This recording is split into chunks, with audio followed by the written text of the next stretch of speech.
Hello বন্ধুরা, আসসালামু আলাইকুম। সবাই কেমন আছেন? চলে এসেছি আবারও নতুন একটি নিয়োগ বিজ্ঞপ্তি নিয়ে।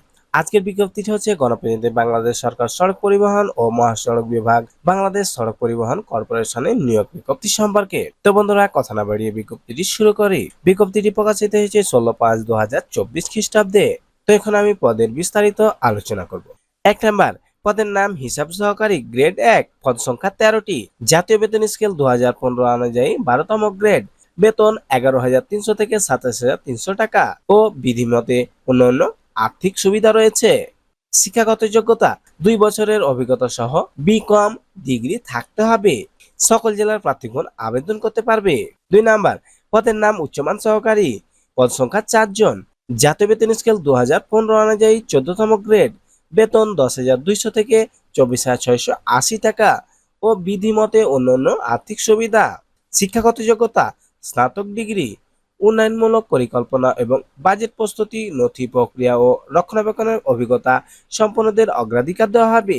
যে সকল জেলার প্রার্থীগণ আবেদন করতে পারবে: ঢাকা, নারায়ণগঞ্জ, কিশোরগঞ্জ, গাজীপুর, মুন্সিগঞ্জ, মাদারীপুর, টাঙ্গাইল, পাবনা, নেত্রকোনা, বরিশাল ও ভোলা, নড়াইল জেলার প্রার্থীগণ আবেদন করতে পারবে।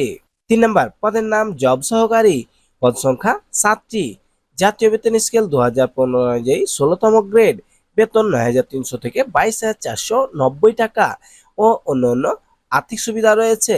শিক্ষাগত যোগ্যতা ও অভিজ্ঞতা: বিজ্ঞানে উচ্চ মাধ্যমিক সার্টিফিকেট, মোটরযান ও উহার খুচরা যন্ত্রাংশ সম্পর্কে জ্ঞান থাকিলে অগ্রাধিকার দেওয়া হবে। যে সকল জেলার প্রার্থীগণ আবেদন করতে পারবে: ঢাকা, গাজীপুর, টাঙ্গাইল, কিশোরগঞ্জ, জয়পুরহাট, যশোর, গাইবান্ধা, নেত্রকোনা, নীলফামারী, সিরাজগঞ্জ, কুমিল্লা ও চট্টগ্রাম জেলার বাসিন্দারা আবেদন করতে পারবে। 4 নাম্বার, পদের নাম পিওএল অ্যাটেন্ডেন্ট, পদ সংখ্যা 10টি। জাতীয় বেতন স্কেল 2015 অনুযায়ী 20তম গ্রেড। বেতন 8,250 থেকে 20,010 টাকা। বিধিমত অন্যান্য সুবিধা রয়েছে। শিক্ষাগত যোগ্যতা: মাধ্যমিক স্কুল সার্টিফিকেট বা এসএসসি পরীক্ষা। সংশ্লিষ্ট বিষয়ে জ্ঞান সম্পন্ন প্রার্থীকে অগ্রাধিকার দেওয়া হবে। যে সকল জেলার প্রার্থীগণ আবেদন করতে পারবে: ঢাকা, টাঙ্গাইল, গাজীপুর, নরসিংদী, খুলনা, রাঙ্গামাটি, রংপুর, নওগাঁ, সুনামগঞ্জ, নেত্রকোনা, নোয়াখালী, সাতক্ষীরা, বরিশাল, কুমিল্লা, গোপালগঞ্জ, জামালপুর, ময়মনসিংহ, চট্টগ্রাম ও বগুড়া জেলার স্থায়ী বাসিন্দারা আবেদন করতে পারবে।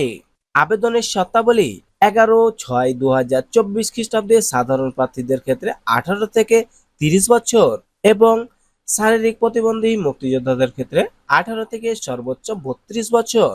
অনলাইনে আবেদনপত্র পূরণ সংক্রান্ত নিয়মাবলী ও শর্তাবলী: ক নাম্বার, পরীক্ষায় অংশগ্রহণে ইচ্ছুক ব্যক্তিকে brtc.telerock.com.bd ওয়েবসাইটে প্রবেশ করে আবেদন ফর্ম পূরণ করতে হবে। অনলাইনে আবেদনপত্র পূরণ ও আবেদন ফি জমাদানের শুরুর তারিখ ও সময় 21/5/2024 খ্রিস্টাব্দে সকাল 10টা থেকে এবং অনলাইনে আবেদনপত্র জমাদানের শেষ তারিখ ও সময় 11/6/2024 খ্রিস্টাব্দে বিকাল 5টা পর্যন্ত। উক্ত সময়ের মধ্যে যারা ইউজার আইডি প্রাপ্য হবে তারা পরবর্তীতে পরীক্ষা ফি বাবদ টাকা 72 ঘন্টার মধ্যে টেলিটক প্রিপেইড এর মাধ্যমে পেমেন্ট করতে পারবে। তো বন্ধুরা, আজকে পর্যন্তই। দেখা হবে অন্য কোনো ভিডিওতে বা অন্য কোনো চাকরির বিজ্ঞপ্তির ভিডিওতে। তো এই ভিডিওটি সম্পর্কে যদি তথ্য জানার থাকে অথবা মতামত থাকে কমেন্ট করবেন, ইনশাআল্লাহ উত্তর দেব। আর আপনি যদি এখনো চ্যানেলটি সাবস্ক্রাইব করে না থাকেন তাহলে এই ধরনের সরকারি, বেসরকারি যে কোনো এনজিওর বিজ্ঞপ্তি পেতে অবশ্যই আমাদের চ্যানেলটিকে সাবস্ক্রাইব করুন। ভিডিওটি দেখার জন্য অসংখ্য ধন্যবাদ।